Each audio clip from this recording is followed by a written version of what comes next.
কি খবর? হ্যাঁ, আমার খবর বেশি ভালো না। কেন তোর খবর ভালো না? হ্যাঁ, আমার মন দিলে এখন শান্তি নাই। কি কি হয়েছে তোর আবার? হ্যাঁ, আমার যে হয় হব। কেন? তুই চাকরি পাইছিস আর আমি জীবনটা শেষ করলাম বিদেশ কাটতে কাটতে। হ্যাঁ, ঠিকই বলছিস, চাকরি করা কত যে কষ্ট। তুই বিদেশ কাটিস তাও ভালোই আছে। কেন? তোর আবার কিসের কষ্ট? খালি ঘরের ভিতরে বসে বসে খাওয়া, তাই এটা কষ্ট? হ্যাঁ, আর আমার যে রোদের মধ্যে কাম করা লাগে। হ্যাঁ বন্ধু, আমার 2-4টা কামলা লাগছিল। কেন, কি করবি? এই দেখো না, আমার গমগুলা পাকছে, কাটতে লাগে। আমি তো এখন কাটতে পারি না, বুড়া হয়ে গেছি। ঠিক আছে, আমাদের গ্রামে 2-4টা কামলা আছে, এগুলা কামলা দিব না নাই? এখন আমি কি করি?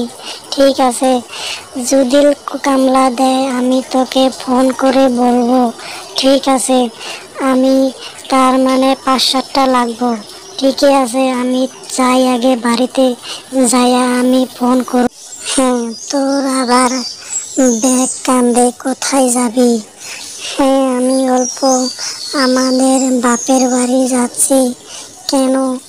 হ্যাঁ, আমার বাপে আমার জামাইকে থেকে 20,000 টাকা কর্জ নিছে, সেই টাকাগুলো আনতে যামু।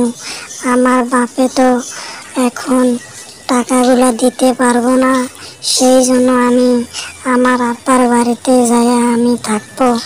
আমার জামাই আমাকে বাড়িতে থাকতে দেয় না। কি বলছিস তুই? তোর জামাই তো না খুব ভালো মানুষ। হ্যাঁ কাক ভাই, তুমি কোথায় যাও? হ্যাঁ, আমি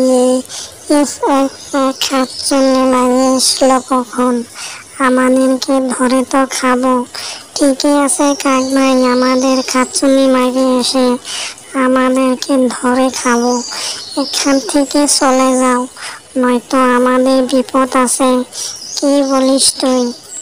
হ্যাঁ, বিপদ আছে আমাদের। এই খাচ্ছুনি মারি এই সুইমিং পুলে মানুষ আসতে দেবে না। যে করে হোক এই সুইমিং পুল